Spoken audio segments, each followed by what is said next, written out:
Hello everyone. सो आज की इस वीडियो के अंदर हम एक इनइक्वालिटी का क्वेश्चन सॉल्व करेंगे। जैसे हम हर एक वीडियो के अंदर डिफरेंट क्वेश्चन सॉल्व करते आ रहे हैं और इन छोटी छोटी वीडियो से हम काफी एक कॉन्सेप्ट क्लैरिटी लेके आ रहे हैं, राइट। सो यहाँ पे हमारे पास एक स्टेटमेंट दी गई है, यहां से लेकर यहाँ तक एक सिंगल स्टेटमेंट, ठीक है। डिफरेंट आपको सिंबल्स यहाँ पे दिख रहे होंगे। ये सिंबल्स इन एलिमेंट्स के बीच में रिलेशन बता रहे हैं। एलिमेंट मतलब ये लेटर्स, ठीक है। अब यहाँ पे कंक्लूजन में जो चीज बताई गई है, हमें चेक करना है कि क्या ये यहां से आता हुआ रिलेशन से मैच करेगा या नहीं।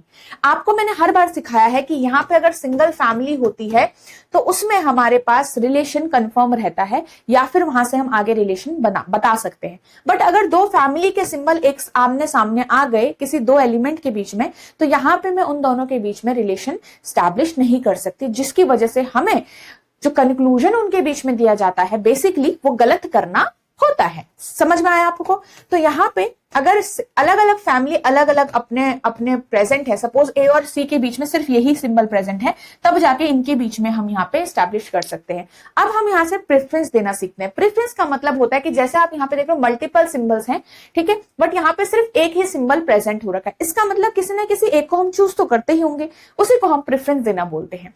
पहली प्रेफरेंस हमेशा इसे मिलती है। आप बोल सकते हो कि ये अपनी अपनी फैमिलीज में क्या है, बड़े भाई हैं।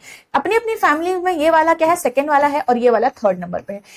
प्रेफरेंस का मतलब है कि इक्वल टू तभी आएगा जब ये दोनों ही प्रेजेंट नहीं होंगे। सपोज ए और डी के बीच में आपके पास इक्वल टू है, तभी जाके आप ए इक्वल टू डी यहाँ पे बता सकते हो, कंक्लूड कर सकते हो, ठीक है। समझ में आया? तो अगर आपके पास ये कभी भी प्रेजेंट होगा तो इन्हीं को पहली प्रेफरेंस मिलेगी। Let's check. आपके पास है P ग्रेटर M, ये रहा P, ये रहा M। तो P ग्रेटर है तो P से देखो ग्रेटर सारी एक ही फैमिली है।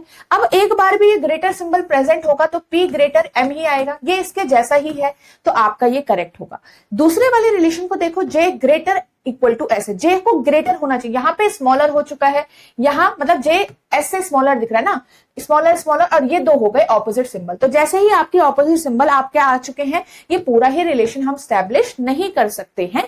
तो आपके पास इसमें सिर्फ और सिर्फ पहला ही कंक्लूजन करेक्ट होगा। ओके, ऐसे ही काफी क्वेश्चन मैंने आपको 1000 MCQ सीरीज में भी कराया है, और साथ ही आपके मैराथन सेशंस भी रीजनिंग के ऑलरेडी हो चुके हैं, तो आप दोनों को ही कंसिडर कर सकते हैं अपनी रिवीजन के लिए।